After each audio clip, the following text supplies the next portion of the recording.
U.S. President Barack Obama delivered his final State of the Union address to Congress last night in a speech widely seen as a defense of his legacy. He spoke about his hope and optimism for the future. The president also pushed back against his critics. Take a look.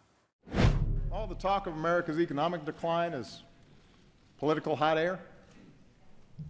Well, so is all the rhetoric you hear about our enemies getting stronger and America getting weaker. Let me tell you something. The United States of America is the most powerful nation on earth, period. So how's the speech going down on both sides of the political spectrum? It's time to go stateside. Joining me now from Washington is Republican strategist and Hill.com contributor Gianno Caldwell. And in Buffalo, New York tonight is strategist and former Democratic candidate for Congress, Nomiki Konst. Nice to see you both. Thank you for having me. Nomiki, let's start with you. So it's the last one. What was the president trying to do here? You know, I talked about his legacy, but what was he trying to do? What's the reaction been? Well, I think there was two parts here. Obviously, there's the legacy and going over some of the accomplishments he's had over the past 8 years and laying out sort of the steps for hopefully the next 8 years for Democrats and what they'll be running on. But more importantly, I think he was acting as like the fact checker in chief. You know, there's a lot of rhetoric being thrown around on the right, predominantly on the right now with the primaries. And he was trying to bring us back into the center, say, listen, America, you know, we're not weak. We're still the strongest economy in the world. We have the strongest military in the world. In no way are we going to be collapsing anytime soon. But the fear mongering that's out there is making people, predominantly in the primaries, think otherwise. So he was trying to bring it back to center and say, like, we're much stronger than we are. Gianno, is that how you read it as well? I'm guessing not. No, not at all. Okay. The president, this was the president's last big campaign speech, right? He's trying to win a PR battle. That's exactly what it is. He said that anyone who knocks the economy is peddling fiction.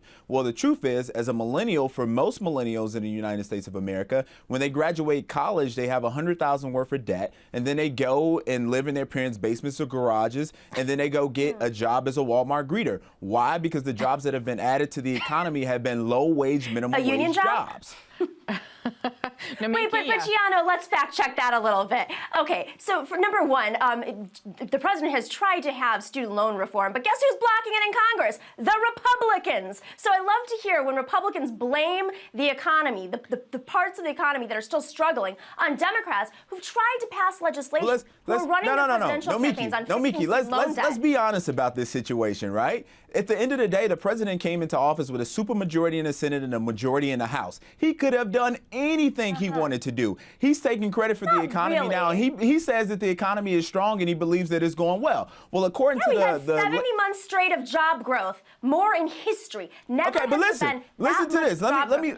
According to his own administration, there's over 6 million people who are involuntarily in part-time roles. That is not strength. That is not economic strength. Okay. And this president is trying to build a legacy on something that doesn't exist. I appreciate. Go ahead.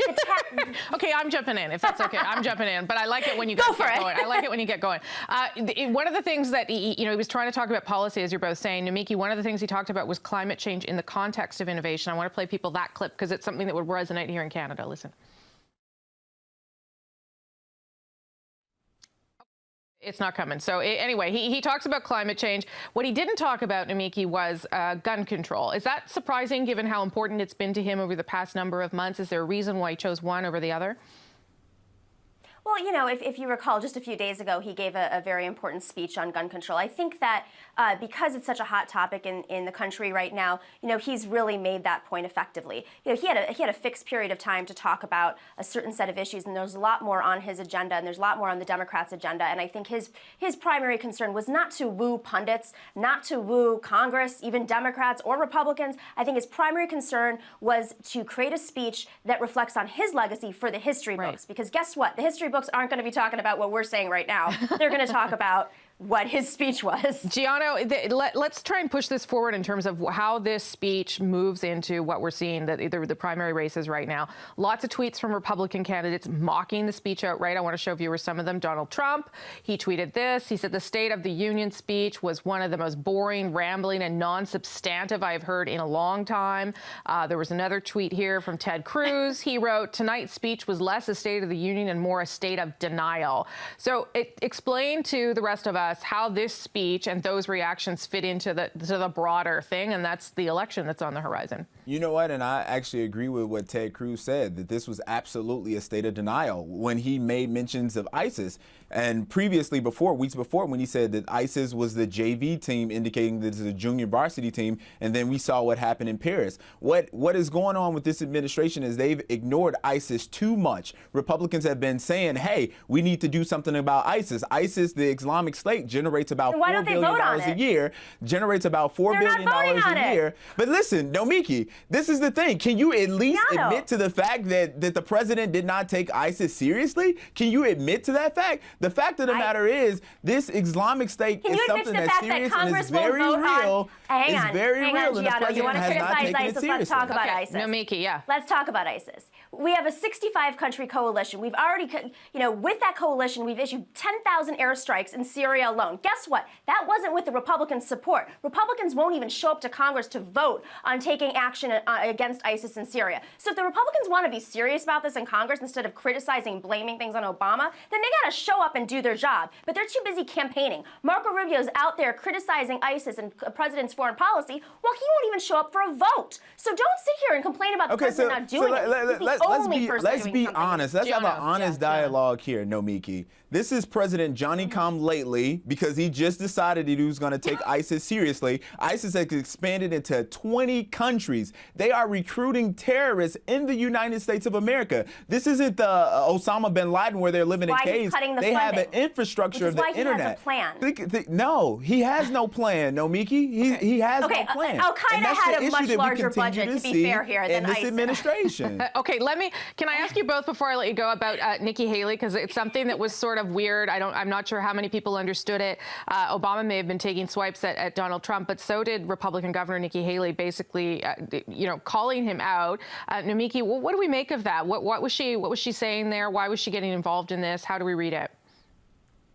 Well, Nikki Haley is not running in a presidential primary right now, so she's not going to lose anything by criticizing Donald Trump, which, the establishment, the Republican establishment, knows that after the primaries end, they're going to have to move towards the middle. And I think Nikki Haley undoubtedly is the future of the Republican Party. She's already taken a big stand in taking down the Confederate flag. She might be a vice presidential nominee choice, or she could be a presidential nominee in the coming years. So I think she's being smart, thinking about the future, knows where the future of the Republican Party is, and it's not with a bunch of Muslim-hating bigots.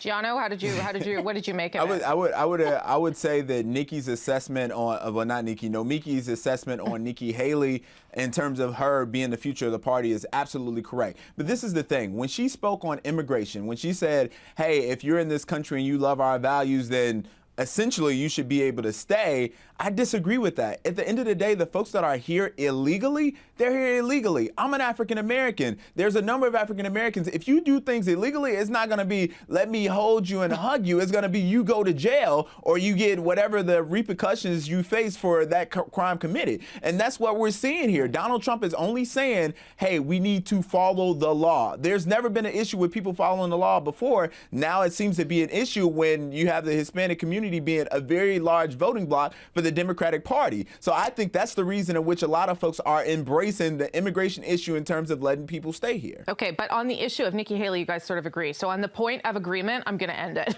Gianno Caldwell and Nomiki Konst. Thanks, guys. I appreciate you weighing in. All right, have a good evening.